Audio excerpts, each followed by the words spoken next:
Bismillahirrahmanirrahim. Allahumma salli ala ali Muhammad sallallahu ta'ala alayhi wa sallam. Assalamu alaikum. Welcome to 365 degrees on 365. और मैं हमेशा से आपको बताता आया हूं, सियासत, मईशत, मुआशरत बड़ा गहरा रिश्ता है तीनों का। यही मैं आज डिस्कस करूंगा अपने शो के आगाज में। हम जानते हैं कि पॉलिटिक्स का, इकोनॉमी का, सोसाइटी के ऊपर बड़ा डीप इंपैक्ट होता है और आज वही इंपैक्ट पाकिस्तान में भी देखा जा रहा है। आप दुनिया में किसी भी मुल्क जाएं, सफर करें, तो उस मुल्क में पहुंचते ही आप सबसे पहली चीज जो एयरपोर्ट से निकल के देखते हैं, उनकी ट्रैफिक देखते हैं, उनका सिस्टम देखते हैं, जिससे मालूम पड़ता है कि मुल्क में कितना निजाम है, कितना कानून है और सजा और जजा का सिस्टम कितना मजबूत है।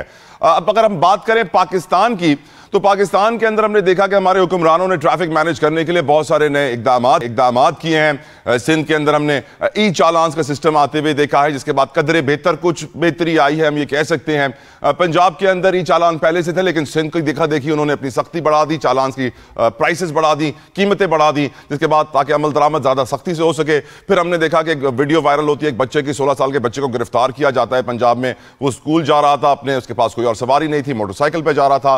फिर मरियम साहबा कहती हैं कि बच्चों को हथकड़ियां ना लगाएं, कि इजलास में फैसला करती हैं और ये भी कहती हैं कि जिन बच्चों के पास 16 साल की उम्र में स्मार्ट कार्ड बन जाता है वो जाके अपना लाइसेंस बनवा सकते हैं। यकीनन ये अच्छे इकदाम हैं, लेकिन एट द सेम टाइम एक और इंसिडेंट होता है जिसके बाद लोग सोचते हैं। इस्लामाबाद में जज साहब के साहबजादे ने, कम उम्र बेटे ने, 2 बच्चियों की जान ले ली। 2 लड़कियां अपनी जान से गई, उन्हें कुचल दिया अपनी गाड़ी से, और फिर वो कहता है कि मैं अपने फ़ोन से स्नैपचैट की वीडियो बना रहा था, फ़ोन मैंने फेंक दिया। बकौल ज़राए के कार्रवाई हो रही है, पुलिस कस्टडी में है, लेकिन हम जानते हैं कि सिस्टम जो है ताकतवर के साथ रहता है और गरीब के ख़िलाफ़ होता है। हम ये भी जानते हैं कि कहा गया है पंजाब में कि पहली सज़ा पे छोटा चालान किया जाए, उसको दरगुजर किया जाए, वार्निंग दी जाए, और दूसरी बारी में कानूनी कार्रवाई की जाए जो जुवेनाइल्स हों, जो कम उम्र हों। लेकिन ट्रैफिक के निज़ाम में बेहतरी बहुत ज़रूरी है, क्योंकि ट्रैफिक के निज़ाम से मालूम पड़ जाता है कानून कितना ताकतवर है। हम अपने मुल्क में कहते तो हैं वोट को इज्जत दो, लेकिन मैं समझता हूं कि वक्त आ गया हम बोलें कि कानून को इज्जत दो, सजा और जजा के निज़ाम को इज्जत दो। क्योंकि हमारी सोसाइटी के अंदर, कराची के अंदर एक और इवेंट भी देखा गया कि एक डाकू जो मोबाइल छीनने आया था, मोबाइल छीनते छीनते उसने उस शहरी की जान ले ली और फिर लोगों ने उसको पकड़ लिया और फिर उसको जिंदा जला दिया गया। वीडियो सोशल मीडिया पर वायरल हुई। इससे क्या मालूम पड़ता है? लाकानूनियत, लोगों का एतमाद सिस्टम से उठता जा रहा है, जिसकी वजह से लोग कानून हाथ में लेने से डरते नहीं हैं। उनको ये खौफ नहीं होता है कि मैं अगर कानून हाथ में लूंगा, इस शख्स को जला दूंगा तो मुझे सजा होगी, मुझे कानून पकड़ेगा। सैडली हमारे यहाँ निज़ाम कुछ ऐसा है कि लोग दुआएं देते हैं कि अल्लाह आपको थाने से बचाए, अदालतों से बचाए, अस्पताल से बचाए, क्योंकि ये वो जगहें हैं जहां लोगों को बड़े खौफनाक ख्वाब, नाइटमेयर्स दिखाए जाते हैं और लोग मुश्किल में पड़ जाते हैं। गुफ्तगू करेंगे सब्जेक्ट के ऊपर। साथ साथ हम ये भी जानते हैं कि इमरान खान की बहन उज़्मा खान की मुलाकात हुई है इमरान खान से, जिसके बाद वो कयास आराइयां जो हो रही थी कि उनकी तबीयत नासाज है, वो टूट गई हैं। लेकिन उज़्मा खान साहिबा ने यह जरूर कहा है कि इमरान खान साहब कहते हैं कि उन्हें मेंटल टॉर्चर का निशाना बनाया गया। इस पर भी गुफ्तगू करेंगे। मईशत के हवाले से इस पर भी बात की जाएगी कि अब बताया जा रहा है कि दिसंबर के वक्त तक PI की बिडिंग हो जाएगी।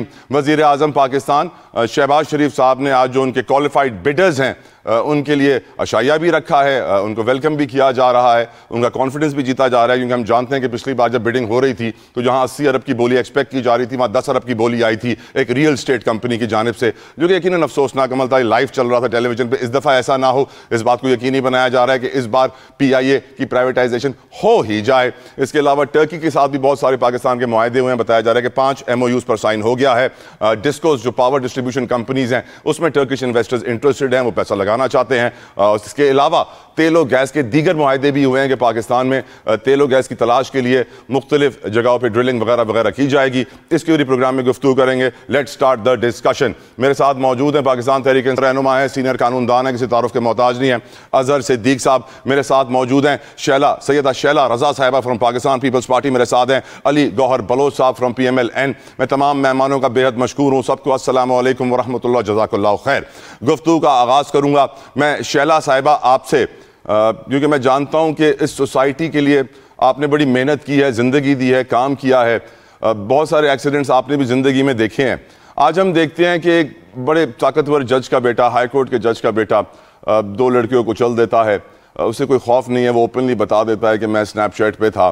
कानून की बालादस्ती, कानून की हुक्मरानी हम कहते तो हैं, लेकिन जब सड़क पे आते हैं तो हम देखते हैं कि वो ना होने के बराबर है।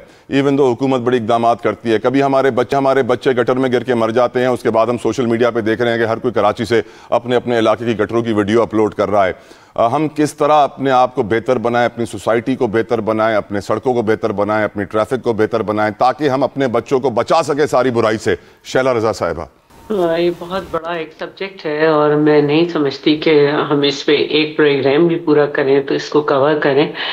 और मसला ये है कि मैं जहाँ रहती हूँ मैं चाहती हूँ कि जब मैं निकलूँ, मेरे बच्चे निकलें और मेरा शाह निकले तो वो सब खैरियत से घर आ जाए, ना उसको किसी क्रिमिनल एक्ट का सामना करना पड़े और ना ही उसे कोई सिविल नेग्लिजेंस का सामना करना पड़े, और ये हो जाए तो बहुत सुकून है। लेकिन और खुदा न खास्ता किसी के साथ वाकया हो जाए तो उसको जस्टिस मिल जाए, जो कि इंतहाई नामुमकिन है। तो ये सूरत हाल है बड़े अरसे से, जब कराची पे एक बहुत बड़ी पार्टी 30 साल तक KMC मतलब उसने लोकल गवर्नमेंट संभाले रखा, सारे MNAs MPs उनके थे, जब भी कराची नहीं बदला। आज थोड़ा सा बदला है लेकिन आज भी KMC DMC जो है वो उसमें तीतर बटेर सारा हुआ हुआ है, कुछ टाउन किसी के पास, कुछ टाउन किसी के पास, और जिनको हम ये भी कहें कि पीपल्स पार्टी के पास है, वहाँ पे बहुत गुंजाइश है काम की, बहुत गुंजाइश है। और क्योंकि अगर आप एक सियासतदान के साथ एक वर्कर भी हैं, गली मोहल्ले में निकलते हैं, बाजार जाते हैं, संडे मार्केट जाते हैं, जुमा बाजार जाते हैं, तो आप बहुत सारी चीज़ें देखते हैं। और ख़ास तौर पर जब मैं सिंध में मिनिस्टर भी थी तो वजीर आला साहब हर डिस्ट्रिक्ट में ड्यूटी लगाया करते थे गर्मियों की मौसम में, बारिश आने से पहले, कभी गार्बेज बैकलॉग साफ करने के लिए। उस वक्त हमें वो चीज़ें भी नज़र आती थी जो हमने नहीं देखी थी, क्योंकि उसमें एक सिस्टम ये होता था कि हमारा अपना कारकुन हमें फ़ोन करके कहता था कि बाजी ज़रा इधर आ जाएं, इधर आकर देखें और ये करें। और फिर जो 3 साल पहले, 3.5 साल पहले बारिश हुई बहुत बड़ी, तो उसमें मैं खुद DC के साथ, हालांकि मेरी गाड़ी जो थी वो बॉम्ब प्रूफ थी और हम बहुत बेबस और लाचार हो गए, मेरी गाड़ी में पूरी कीचड़ आ गई, सब हो गया और बहुत मुश्किल से हमारी जान बची, लेकिन सभी के साथ ये था। तो इस सारी सूरत हाल को देखते हुए मुझे ये मालूम है कि गवर्नमेंट कोशिश कर रही है। उसने जो है एशियन बैंक और वर्ल्ड बैंक से बड़े माहदे किए हैं, जिसमें जो है वो स्वीप का एक मंसूबा है, इसके अलावा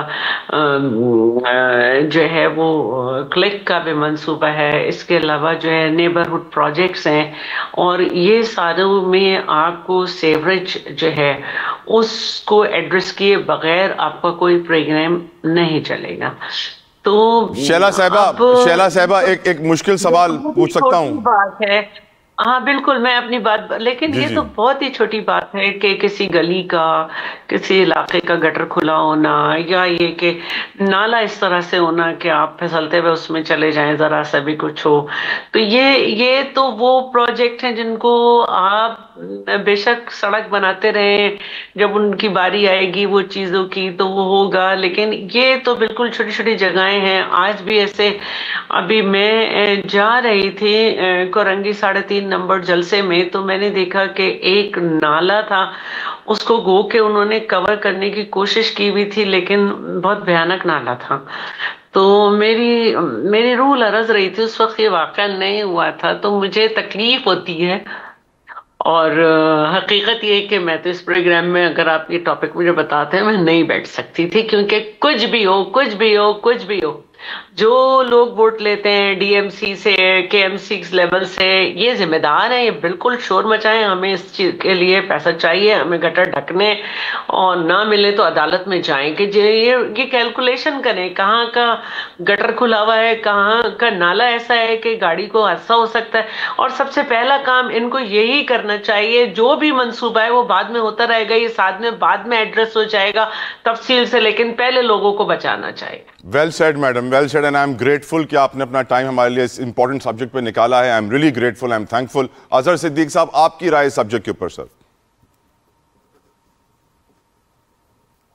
बहुत शुक्रिया। देखिए क्वेश्चन पाकिस्तान की आज अगर कई इश्यूज के ऊपर नाकामी की अगर वजह देखें वो कि हमने म्यूनसिपैलिटी का निज़ाम सही बना ही नहीं सके। पूरी दुनिया में आप बरतानिया में चले जाएं, यूरोप में चले जाएं, वहाँ सारा निज़ाम म्यूनसिपैलिटी का। यहाँ सियासी गवर्नमेंटों ने कब्जे किए रखे वफाकी हुकूमत के ऊपर, सूबाई हुकूमत के ऊपर, के सारा काम मैंने एम पी ए, हालांकि उनका काम तो बड़ा डिस्टिंक्ट होना चाहिए, लेजिस्लेशन का काम होना चाहिए, बहुत टेक्निकल नेचर का, लेकिन ये म्यूनसिपैलिटी का सारा जो काम है ना वो नीचे की तरफ जाना चाहिए। 100% इत्तेफाक है इस बात से, लेकिन किसी ने नहीं सोचा इस बात को।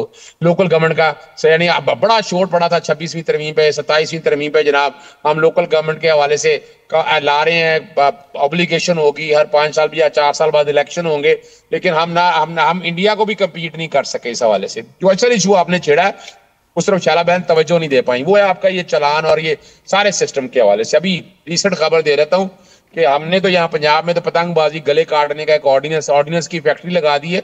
अब बहुत बीबक गवर्नर है पंजाब का, लेकिन कमाल है वो ऑर्डिनेंस पे ऑर्डिनेंस जारी किया जा रहा है। एक तो ये पतंग वाला, और दूसरा जो आपने सवाल उठाया ये जो बच्चों को हथकड़ियां लगाना, सर ये बड़ी ज्यादती है और बड़ा जुल्म है। वो इतना जुल्म है आप सोच नहीं सकते। देखिए शुरू में हमने किया था हेलमेट की पाबंदी, पिटीशन मैं लेकर गया था कि पाबंदी होनी चाहिए, 1 वे की खिलाफ वर्जी होनी चाहिए, लेकिन ये क्या किया, 2 दिनों के अंदर हजारों बच्चों को उठाया, 24-24 घंटे बंद किया, मजिस्ट्रेट के सामने पेश किया। अगर 3000 चलान होना था तो वो 25-25 हजार, 20-20 हजार वकील की फीस डाल के, बाकी खर्चे और अजहर साहब, वो तो बेचारा रोने को आ गया। और अगर इसका कंपैरिजन करें जज साहब के साहबजादे के साथ जो पुलिस ने कार्रवाई की, तो आपको क्या नजर आता है? देखिए मैम, देखिए जहां तक ये वाला मामला ना, हमारे यहाँ जहां तक ये बात है ना, वजह क्या है कि 322 और 320 कत्ले खता और कत्ले बेसबब, यानी ये 300 दे का तो मुकदमा बनता ही नहीं है। इस कॉन्टेक्स्ट के वाले हमारा कानून पुराना चला आ रहा है, और उसमें जितनी कार्रवाई हुई मैं उससे कोई डिस्टर्ब नहीं हूं। मैं समझता हूं जितनी कार्रवाई होगी, जितना सामने आ गया, लेकिन तस्वीर का दूसरा रुख भी देखना चाहिए। यानी मैं एक और एंगल से बात कर रहा हूँ कि यानी इस जज साहब के बारे में ऐसा सवाल है, क्यों ऐसा उठ गया। ये जज साहब मैं इनको अच्छी तरह से जानता हूं, मैं जो कि ये तैनात अबू हैं, हमें नई जुडिशरी के हवाले से कोई तवक्कुआत नहीं है, लेकिन ये कोशिश करते हैं कि इंसाफ मिल जाए। यानी ये गवर्नमेंट की बातें भी नहीं मानते, ये मैं बता दूं आपको। ये जो आइन और कानून के मुताबिक इंसाफ आते हैं, इन पे प्रेशर भी नहीं डाला जा सकता। बड़ी मजेदार बात है, मैंने कुछ केसेस ऐसे देखे ना, मैं कोर्ट में बैठ कर देखता हूँ, ECL से निकालना, PCL से निकालना, तो इनके इस्लामाबाद में वो जो जजेस इनको साइड कर दिया है, उनके बाद ये एक ऐसे जज हैं कि जिनके पास जो लोग जाता है, जिस तरह का मसले हो, ये कोशिश करती है इंसाफ देने की। अब जो बाकी एलिमेंट है, बच्चे ने जिसने जाती किया है, जिस कॉन्टेक्स्ट के हवाले से पर्चा हो गया है, ट्रायल चल रहा है, और ट्रायल के अंदर जो भी बात सामने आएगी, लेकिन मैं तस्वीर का ये वाला रुख भूल नहीं सकता कि ये वाला मामला इतना ठीक है, यानी मैं बहुत ज्यादती और जुल्म हुआ, लेकिन ये इतना ज्यादा जो अपना मीडिया पे आया ना, उसका एक एलिमेंट जो मैं समझता हूं कि मैं नहीं समझता था कि ये मामला ऐसा है कि इसको ज्यादती बहुत जबरदस्त। यानी वजह क्या है कि आप ट्रैफिक मैनेजमेंट का सिस्टम में आपने क्या कर दिया है, CCTV कैमरे लगा दिए, आपने वर्क फोर्स कम कर दी, आपने यहाँ पर अगर आपने उस सड़क के ऊपर, जब मेन रोड है, यानी ये मोटरवे तो नहीं है ना, एक्सप्रेस वे के ऊपर बनाना है, तो यहाँ बैठकर आपको स्पीड ब्रेकर्स लगाने हैं, यहाँ पर बैठ के आपको ऐसा निजाम बनाना है कि ट्रैफिक, मैं तो कई दफा जाना होता है उस सड़क के ऊपर, और मैं हैरान होता हूँ कि हमने कोई निजाम नहीं है। मैं तो यहाँ DHA के अंदर देखता हूँ कई सड़कों के ऊपर मैंने स्पीड ब्रेकर्स बनाए हैं कि यार यहाँ शहरी आबादी है, यहाँ हो तो यहाँ का निजाम है, ये तो मोटरवे के बराबर ना गिने आप।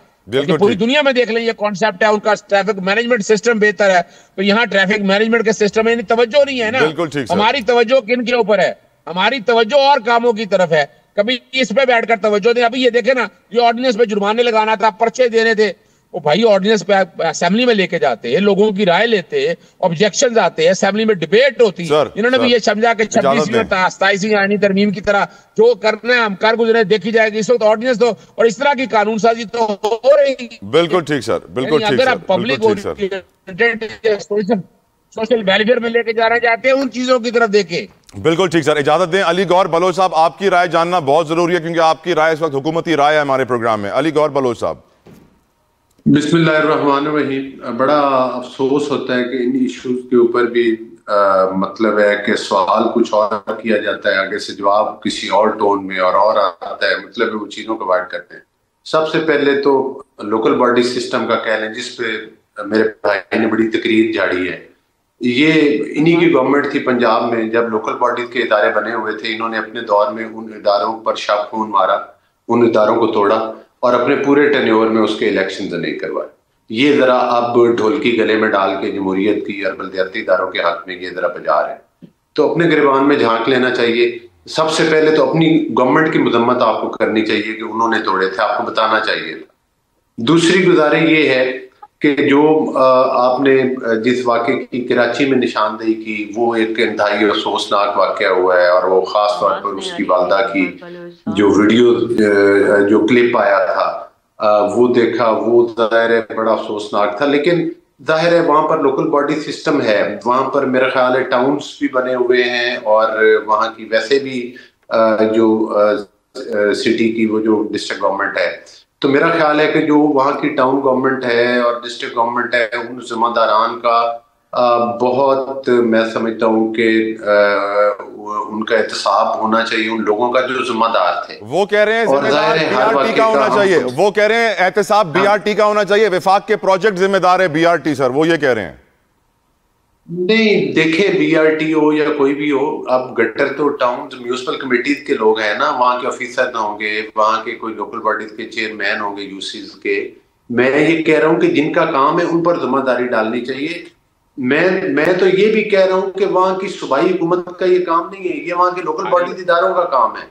तो जिसकी नेग्लिजेंस है उसके ऊपर जरूर उसके खिलाफ कोई ना कोई सख्त कार्रवाई होनी चाहिए, ताकि ये छोटे छोटे काम हैं, इन कामों की वजह से बड़े नुकसान होते हैं। ये नुकसान पंजाब में हो तो पंजाब का जो बंदा जिम्मेदार है उसकी रिस्पॉन्सिबिलिटी फिक्स करनी चाहिए, किसी भी सूबे का हो। इसमें किसी सूबे या कोई हुकूमत पे बहस नहीं हो रही, यहाँ पर ये हो रही है कि जो जिम्मेदार है उसका तयन करना चाहिए और उसको सख्त से सख्त सजा देनी चाहिए, ताकि इस किस्म के वाकयात ना हो जिसमें लोगों के मासूम बच्चों की या बड़ों की जानें चली जाती हैं। ये बड़ा अफसोसनाक और तकलीफ दे। जहां तक हाई कोर्ट का मसला है, तो मैं समझता हूं कि वो जज साहब का बेटा है, जाहिर है उसकी एक मीडिया के ऊपर भी बड़ी खबर चली और वाकया भी इंतहाई अफसोस। 2 बच्चियां, मतलब है कि जो देखे ना, वो अपनी स्कूटी के ऊपर जा रही, अपने रोजगार के लिए वो मतलब है काम कर रही थी, और उस बच्चे की एक नेग्लिजेंस, बल्कि क्रिमिनल नेग्लिजेंस की वजह से। लेकिन मैं बिल्कुल इस बात से भी इत्तेफाक करता हूँ कि हमारे कानून में जाहिर है कि वो कार्रवाई इतनी सख्त नहीं होती इन हादसात पे, जितना हमें इसमें नए कानून बनाने की बिल्कुल जरूरत है। और वो जाहिर है कानूनी कार्रवाई तो होगी, चाहे वो जज साहब का बेटा है या किसी का बेटा है, लेकिन वो जाने तो वापस नहीं आएंगी। तो मैं समझता हूँ कि इस निज़ाम को भी बेहतर करने की जरूरत है। इसमें कोई क्रिटिसिज्म नहीं है या कोई सियासत वाली बात नहीं है, और वो जो भी है इस पर कानून साजी मजीद बेहतर करने की गुंजाइश है। यहाँ पर ये वाकयात होते हैं, लोगों की नेग्लिजेंस की वजह से होते हैं, लोगों के लाइसेंस तक भी कैंसिल नहीं होते। उस बच्चे का तो लाइसेंस भी नहीं था जो ड्राइविंग सीट पे ऊपर बैठा हुआ था। तो इन चीजों को अगर बारीकी के साथ चेक किया जाए, बड़े भारी जुर्माने रखे जाएं, तो शायद लोग बाद आ जाए और अपने बच्चों को गाड़ियां ना दें। लेकिन बहरहाल ये एक अफसोसनाक वाकया, इस पर क्या कहा जा सकता है। गुफ्तगू को आगे बढ़ाएंगे, बात करेंगे पीटीआई इमरान खान की, जिनसे मुलाकात हो गई है। और पहला सवाल मैं पूछना चाहूंगा अपने मेहमानों से। शैला साहिबा 3 बहनें मिलना चाहती थी अपने भाई इमरान खान से, एक बहन को इजाजत दी गई। राना सना साहब ये एक बात ऑन रिकॉर्ड कह चुके हैं कि इजाजत इस शर्त पे दी गई थी कि मुलाकात के बाद उज़्मा साहिबा कोई प्रेस कॉन्फ्रेंस नहीं करेंगी। क्या आपको लगता है एक पॉलिटिकल लीडर, एक एक्स प्राइम मिनिस्टर, जिससे 28 दिन के बाद उसकी फैमिली मिल रही हो और मिलने के बाद वो अवाम को बताएं भी ना प्रेस कॉन्फ्रेंस के जरिए कि क्या हालात थे, क्या कहा उन्होंने? बताया गया कि मेंटल टॉर्चर के इल्जामात लगाए गए इमरान खान की तरफ से कि मुझे मेंटली टॉर्चर किया जा रहा है। आपकी राय इसके ऊपर, क्या तीनों बहनों को मिलने देना चाहिए था शैला साहिबा, और किसी पॉलिटिकल लीडर को इस तरह असीरी में डाल के उसका बयान भी बाहर ना आने दिया जाए? क्या ये सही लाहे अमल है हुकूमत का, शैला साहिबा? अच्छा, देखिए इसके काफी पहलू हैं। मंगल और जुमेरात 2 दिन जेल मैनुअल के अकॉर्डिंग ऐसे हैं कि जिनमें आप मिलते हैं। कल मंगल था, उसमें फैमिली का दिन है, और जुमेरात जिसमें आपके लॉयर्स का दिन है। तो मैंने हमेशा जब भी प्रोग्राम किया है, आप कोई भी मेरा प्रोग्राम उठा के देखें, हमने यही बात की है कि और ज़्यादा 5 लोग तो मिल ही सकते हैं। और उसमें मैंने यही कहा है कि जेल मैनुअल के अकॉर्डिंग उनको जो सहूलतें मिलनी चाहिए वो देनी चाहिए। अब रही बात कि जो हमारे पास खबर आती है तो वो यही आती है कि उनका सेहत अच्छी है। खुद उनकी बहन साहिबा ने भी यही कहा है कि सेहत अच्छी है। अब जहां तक बात है, तो ये बात तो है ना कि उन्हें 14 साल की सजा हुई भी है, और जो 2 दिन है उसी में ही लोग जा सकते हैं, उसके अलावा तो नहीं। अब उन 2 दिन में नहीं रोकना चाहिए था हुकूमत को। और जहां तक बात है कि बाहर आकर जेल के प्रेमिसेस में जो है वो कोई सियासी बात नहीं होनी चाहिए। ये अजहर सिद्दीक साहब बैठे हैं मेरे साथ, रात एक वकील साहब थे तो उन्होंने कहा 265 भी अलाउ नहीं करता कि एक कन्विक्टेड सियासी कैदी कोई बात करे। और फिर अब उसमें कन्विक्टेड की भी बात थी या नहीं है मुझे याद नहीं रहा, लेकिन उन्होंने कहा कि जेल की प्रेमिसेस में कोई आके इस तरह से सियासी बात अंदर कैदी की बाहर नहीं ला सकता, और उसमें उन्होंने आर्टिकल 265 का हवाला दिया। बाकी तो बात वही है कि एक सियासी आदमी से जब इंसान मिलने जाएगा तो वहां पे सियासी बात करेगा, फैशन की और खाने पीने की तो नहीं करेगा। तो Obviously, बाहर आके वो करेगा तो ठीक है, प्रेमिसेस के बाहर, प्रेमिसेस से हट के वो बता सकती हैं कि उन्होंने क्या कहा क्या नहीं। बहुत खूबसूरत, और रही बात कि बहुत यही है कि बहुत एक अच्छी बात बात की थोड़ी आपने। सी, जी जी जी जी, एक कंप्लीट मुझे कीजिए। थोड़ी सी जी बात जी करनी है। मैंने पहले सेगमेंट में ही कहा था कि टॉपिक बहुत बड़ा है, जी जी और उसको हम एक एक उसका टॉपिक भी अगर बात करें तो बहुत चाहिए। मैं तो बस इतना जानती हूँ कि शायद मैं उस वक्त डिप्टी स्पीकर नहीं थी तो और एक आम शहरी थी, तो मेरे बच्चों का मुकदमा उस वक्त के ताकतवर लोगों ने चलने नहीं दिया क्योंकि वो सिविल नेग्लिजेंस उनकी जिम्मेदारी थी। आज आपके पास मेयर ने आके खुद कहा है कि जो भी जिम्मेदार है हम उसकी जय करेंगे, और बहुत आसान है। टाउन नाजिम है, टाउन जो है वो काउंसलर्स हैं, इन सबसे पूछा जाए और लोगों को भी मालूम है कि वो किसको वोट दे रहे हैं, किस लिए दे रहे हैं, ये भी देखें। तो मैं इस पे सियासत बिल्कुल भी नहीं कर सकती, ना मैं इसमें 27वीं तरमीम को लाऊंगी क्योंकि वो काम था पार्लियामेंट का कि वो करे, सही गलत ये वक्त बात करेगा। लेकिन मैं ये समझती हूँ कि हमें हर हाल में, हर हाल में हर हुकूमत को अपने शहरियों की जिंदगी आसान बनानी है, उनके आमीन राइट्स का ख्याल आमीन रखना है। आमीन। और 26वीं तरमीम में तो ये भी है कि साफ हवा भी मेरा हक है। बिल्कुल आप सही फरमा रही हैं। मैं गुफ्तगू आगे लेके बढ़ूँ। अली गौहर बलोच साहब, जो बात अभी शैला साहिबा ने की, एक बड़ी अक्लमंदी की बात की कि वो तो सियासतदान है, उसके साथ कोई फैशन की बात तो करेगा नहीं, कोई फूड की बात तो करेगा नहीं, जो भी मिलेगा सियासत की ही बात करेगा, उसका प्रोफेशन ही ये है। और फिर ये कहना कि सियासी बात ना हो जेल में, क्या वजूहात हैं ये कहने की, और क्यों कहा गया उस्मा साहिबा से कि वो प्रेस कॉन्फ्रेंस ना करें मुलाकात के बाद? अली गौहर बलोच साहब। देखिए, ये तो नहीं कहा गया कि प्रेस कॉन्फ्रेंस ना करें, उन्होंने मीडिया पे आके बात की, ये सारा कुछ मीडिया पे चला ही है, तो वो प्रेस कॉन्फ्रेंस यही होती है ना, आप मीडिया पर आकर बात करें, तो वो सारी उनकी वीडियोस चली हैं, क्लिप भी चले हैं, फिर मजीद भी बातें चली हैं।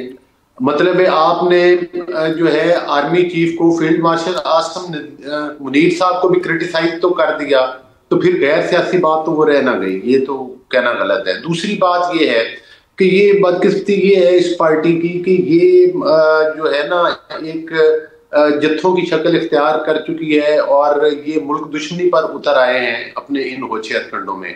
जिस तरह से 9 मई के वाकयात किए, जिस तरह से इस्लामाबाद के ऊपर हमले किए, तो उसके बाद जाहिर है कि जब ये बानी पीटीआई के जरिए हदायत लेते हैं मुल्क में इंतशार फैलाने की, तो रियासत की जिम्मेदारी है कि इनको रोके इन चीजों पे। वो खुद इनकी चीजें आड़े आती हैं, जो ये उधर बैठकर हदायत देते हैं, आज इस्लामाबाद पर हमला कर दो, आज फलां जगह पर हमला कर दो, आज फलां जगह पे लॉकडाउन कर दो, डिजिटल दहशतगर्दी है, आपके शोधा के खिलाफ जिस तरह से सोशल मीडिया चलाया जाता है, तो ये बातें इतनी आसान नहीं है। ये तो आपका प्रोग्राम मुख्तसर है, ये मैं बड़ा मुख्तसर बता रहा हूँ, ये तो बहुत लंबी चार्जशीट है कि जिस पर ये मतलब है अमल करते हैं जिन चीजों पर, और वो सारा का सारा क्राइम है, चाहे वो डिजिटल है, चाहे वो मीडिया के जरिए है, चाहे पीछे से हदायत लेनी है।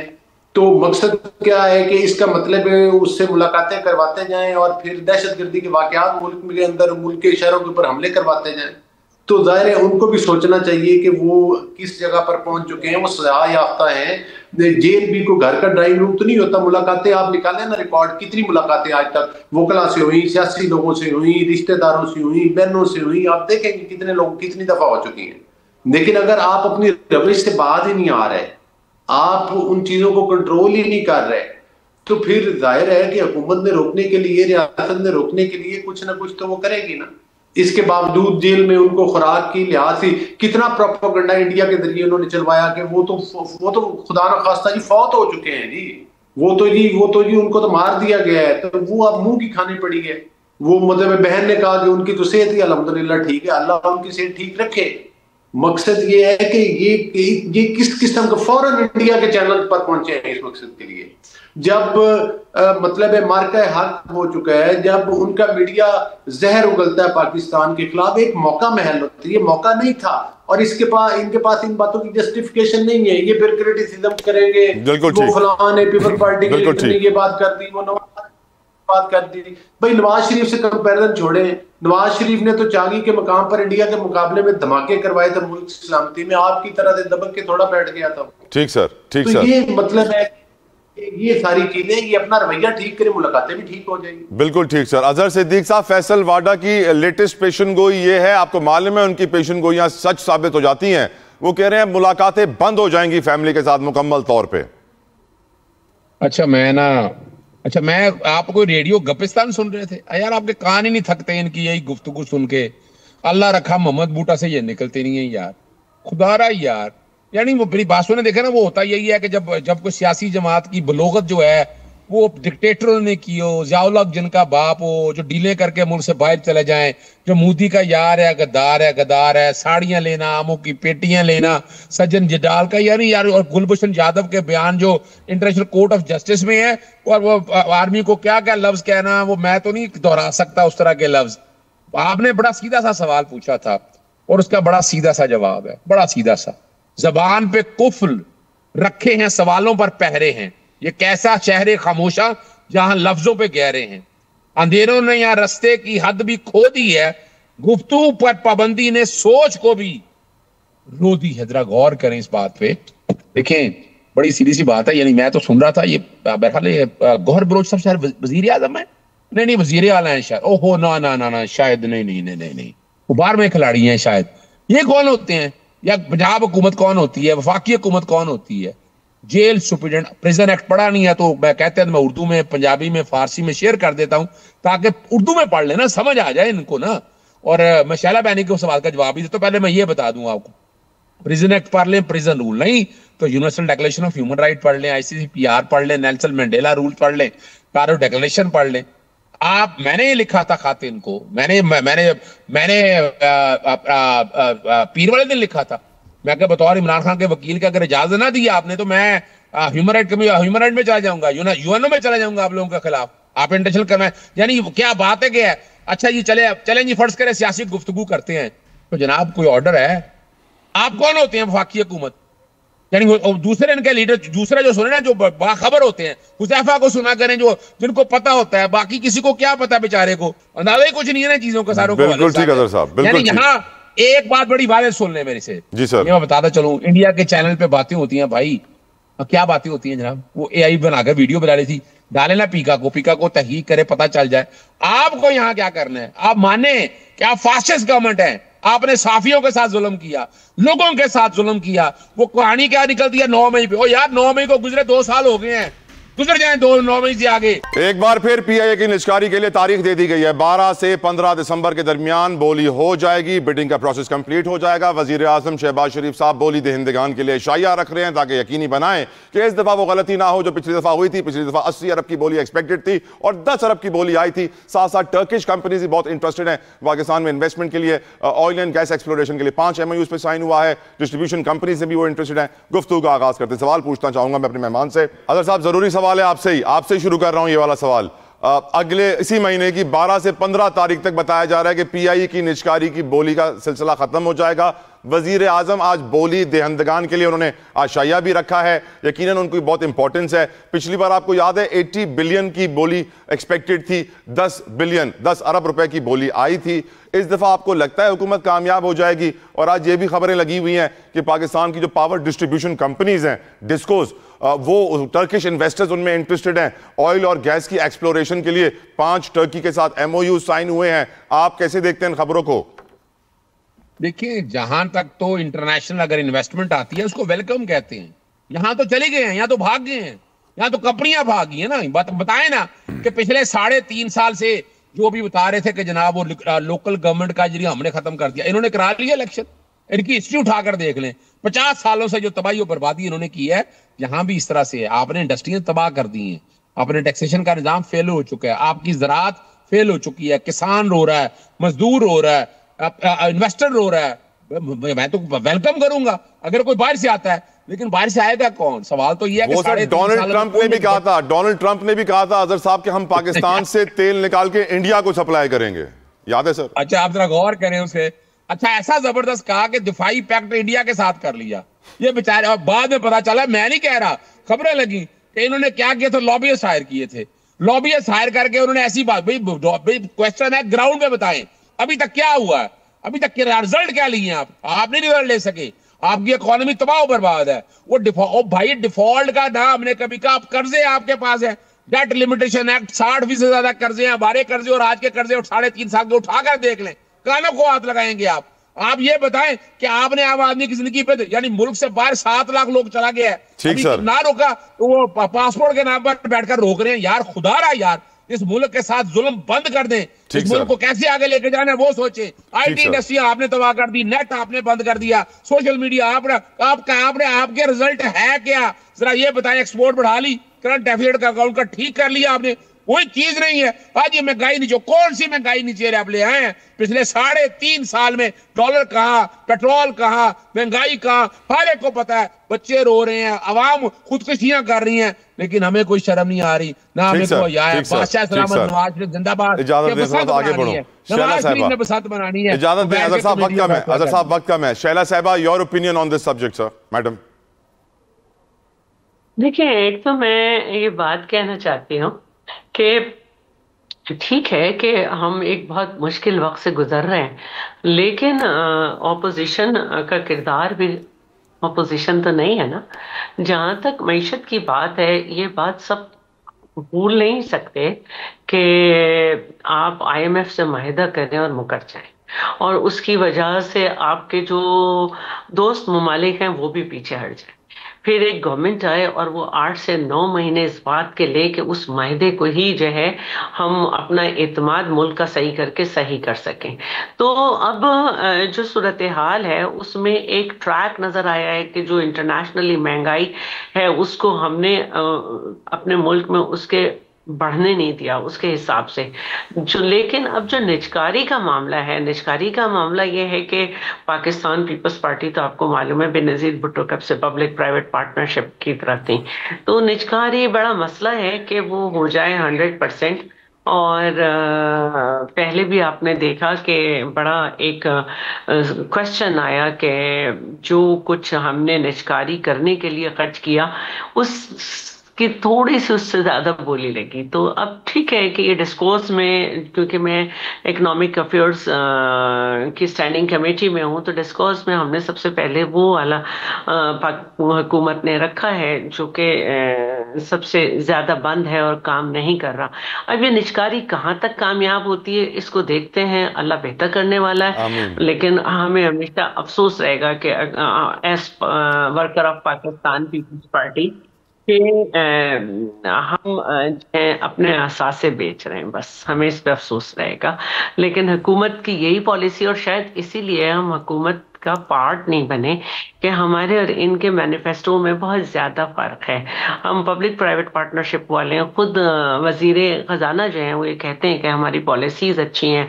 एशिया में हम पब्लिक प्राइवेट पार्टनरशिप में सिंध जो है वो इंडिया के गुजरात के साथ 6ठे नंबर पर है, लेकिन हमारे मुल्क में इस तरह हो रहा है। तो अब क्योंकि गवर्नमेंट इनकी है तो देखें ये कामयाब हो और ये पॉलिसी कामयाब हो, दुआ कर सकते हैं, लेकिन मुश्किल है।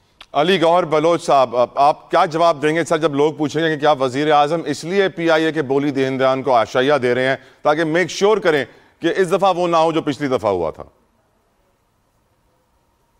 देखिए, बिल्कुल गवर्नमेंट की जिम्मेदारी है कि वो दायरे प्राइवेटाइजेशन की पॉलिसी को आगे बढ़ाया जाए। हुकूमत का काम कारोबार करना नहीं है, और ख़ास तौर पर वो इदारे जो जिनसे हमने काफ़ी नुकसानात भी उठाए हैं हर दौर में, तो उनकी निजकारी में जो भी कदम उठाना चाहिए बेहतर से बेहतर उसकी बोली लगे, बेहतर से बेहतर हमें उसका रिटर्न मिले, उसके लिए प्राइम मिनिस्टर या दीगर जो भी हमारे गवर्नमेंट के इदारे हैं वो कोशिश कर रहे हैं और इंशाअल्लाह ताला तवक्को करते हैं कि PIA पहले से बेहतर हो जाएगी। लेकिन मैं यहाँ पर ये एक गुजारिश करूंगा कि जब आपको बात कोई नहीं आती तो आप दूसरों का नाम ले लेकर घटिया बातें करते हैं, तो कम से कम आप पर एक वकील का लेबल लगा हुआ है, आपको शर्म या करें बात करते हुए, हम फिर भी आपका रिगार्ड करते हैं। बिल्कुल ठीक, बिल्कुल ठीक। हमारे प्रोग्राम का वक्त तमाम होता है। मैं शुक्रिया अदा करूंगा अली गौहर बलोच साहब का, मैं शुक्रिया अदा करूंगा साहिबा का, मैं शुक्रिया अदा करूंगा अजहर सिद्दीक साहब का।